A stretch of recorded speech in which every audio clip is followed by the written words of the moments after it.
Hey guys, Chris from Southern Homesteading. Today we're going to be talking about something that Hurricane Helene taught us, and that is all about redundancy.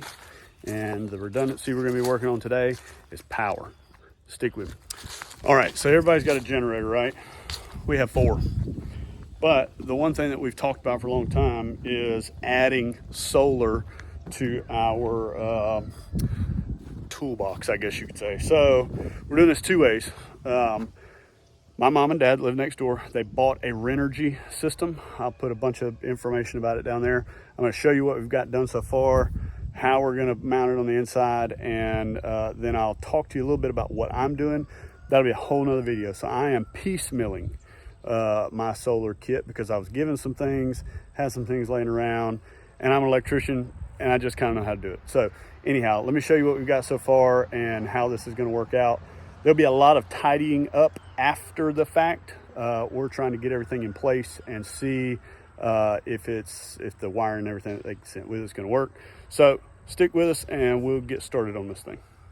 All right, so the kit that they ordered is 400 watts worth of solar panels, and then it is a 2,000 watt inverter inside. I believe it is a Rover charge controller from Renogy. Dad built this stand. We got the panels mounted up, and let me take you around here and show you. So the panels, all of this hardware, including the screws, all came with it. And then these handy dandy fancy things right here. So these are all individual. So you got 2 into 1 and then into 1. So that's how you connect all 4 panels. And these are all going to be, this one is all positive and then this one's all negative. I'm an electrician and I hate that right there because that looks like dog doo-doo. But with the length of the cables off the back of it, this is kind of the best you can do, is to put them all right here together and then zip tie those bad boys up. For the piecemeal system, I bought something a little different that I'll show you. I don't know whether or not it's going to be better, worse, indifferent, or whatever, but we'll see.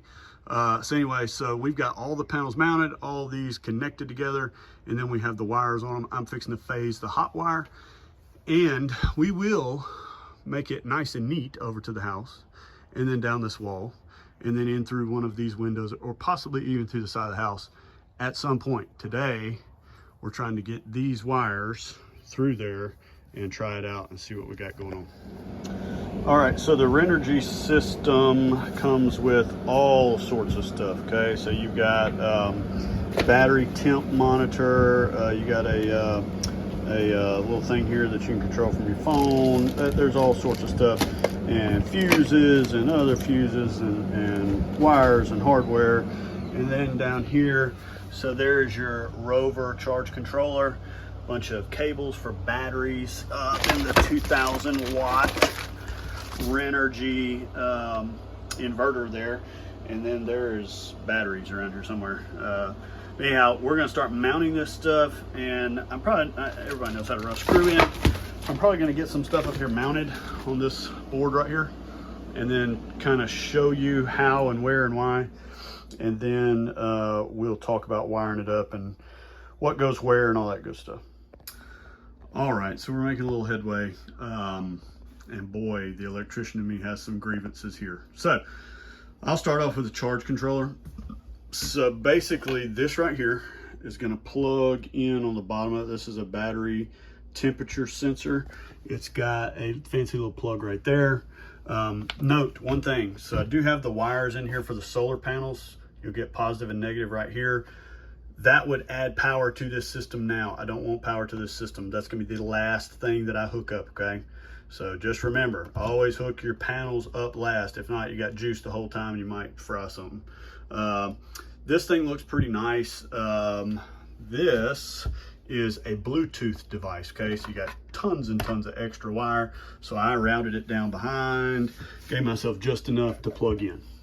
All right, so that's all of that. Both of the wires that are to the battery are black. So I phased my positive red on that end.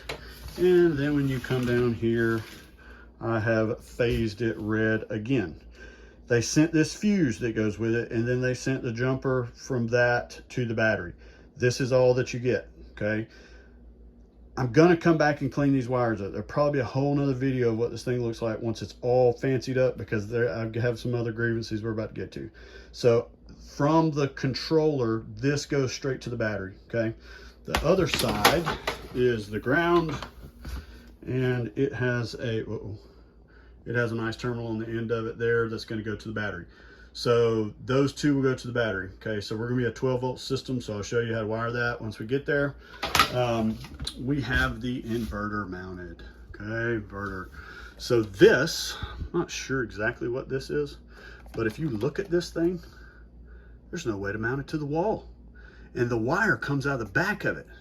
There's no cabinets that this would mount into or anything. So this just looks like a big lump of turd right here hanging off the side of this. But it plugs into the top. I have another battery monitor for the inverter. And guess what? It's supposed to push into some kind of cover too. There's no way to mount it either. And the wire comes out of the back of it. So yeah, have some grievances here. There's gonna be some stuff we're gonna have to fancy up. So we're gonna keep pushing ahead, getting it all hooked up, making sure everything's functional. And then will be the cleanup process on the back side of that, trying to figure out how to get this stuff mounted, make it look right, and make it do right. There is one other fuse block that goes, where did I set that fuse? Here it is. So this is the other fuse block. This one is the wire that's going to go to the battery monitor. This other one, I'm not 100% sure. I haven't got that far in the directions yet. But anyway, this will mount up there. You'll get a battery cable from the battery and then to the inverter itself there. So basically that's what we got so far. We're going to keep on pushing ahead, see if we can't get this thing hooked up and rolling, and then we'll do the cleanup stuff later. All right, so we have everything hooked up all the way down to the batteries, and yes, it looks like spaghetti junction. We were hooking everything up for functionality and all that kind of stuff right now. I like the components. I think that the components are great. I think that the instructions sucked. They sucked a lot. So a lot of the cables are long. They did that for whomever may be doing longer distances than we were, whatever. So we're going to end up doing something different with some of the cable lengths and stuff like that, just because these cable lengths don't suit what we want, and it looks like all hell. So anyhow, so let's go through this real quick. So we brought in the power from the panels outside, the negative from the panels outside, and this little thing right here just kind of, it's a little rubber thing, pops off like that, hides the screws. So you got negative, positive, okay? That was the last thing that we hooked up. Last thing, remember that. Then this is the battery charging cable. This is the positive, this is the negative. Remember when I talked to you about the positive, that it has this fancy little fuse in it right here, okay? So it goes to the battery, all right? Now you have a jumper wire from battery 1 to battery 2. And then you have the actual battery cable that's going to go up to the inverter. So that's going to go up, and it's going to go to this fuse block. Okay, so this fuse block then has another cable that goes from here down and into the positive side of the inverter. Okay, on the negative side of everything, there is no need for a fuse. So that goes all the way down to the battery. And then you got this one that comes from the charge controller. And then you got this one that goes around and connects the batteries together. And then this one to the inverter. All right, so you go up to the inverter. This is a piece that we have not read too much about just yet. It doesn't mount to the wall, has a wire out of the back of it. We're gonna do some more studying on what this actually does. I'm betting it's gonna be some kind of alarm or something like that. But then you come up here to the top of this. You can actually wire in a small panel right here. You take this little cap off, and then there is a negative positive that you can go to a panel for single phase up to about 30 or 40 amps at 120 volts. Right here is 3 receptacles, and then you have your switch, okay? So we turn it on, and we tested it a little while ago. with a small appliance, and we just plug it in, turn it on, everything fires right up. We're gonna leave it off for right now. The Rover charge controller is charging at 13.2. It is a very, very gloomy day here in Georgia, so we are curious to see what those 4 panels are going to charge at eventually. But the only other thing I haven't really talked about on here is right here. So this is negative and positive, right? This is going to be to run DC lights. So that is direct current lights. This side is going to put out alternating current at 120 volts. That is what most everybody's houses are on. And then DC is normally what cars are on. So this charges DC batteries, and then these DC batteries convert through this inverter into 120 volts. So if you wanted to run some small LED lights just off the solar panels, if you had some interior rooms of the house that were dark during the day, you could help yourself out by hooking up and using these right here. But other than that, I'm sure that there are other uses for that. I'm just not very aware of them. The Bluetooth thing up here, there's an app to load onto the phone. Once we get the battery table and everything mounted up here a little higher, this is a temperature monitor. That's just a little probe, and we'll get that down there with the batteries and all that stuff. All these wires will be shortened up and cleaned up and strapped to the wall and all that stuff.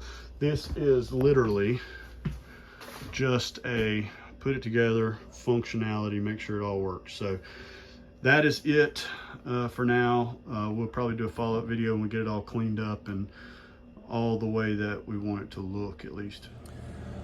All right, so that's going to be it for this one, guys. That was a Renogy system, so I will put some links in the description down below as to what that system was. I'll be doing some follow-up videos on all the cleanup of that stuff. We have had that system for a little while and just hadn't done anything with it. So Helene kind of told us that, you know, hey, good thing you bought that, you need to go ahead and hook that up. So it's hooked up, it's operational now if we need it. We're gonna order some different cable links and stuff like that so we can clean it all up. As you can see behind me, these are some other solar panels. This is gonna be the poor man's hodgepodge of how to get solar that's gonna be pretty equal to what we just hooked up, but it is gonna be on the cheap, so that'll be on an upcoming video soon. So you guys keep watching for that. I appreciate you guys watching. If you don't mind, go down, like, subscribe, ring that bell so you see all the videos we put out, and we will see you on the next video.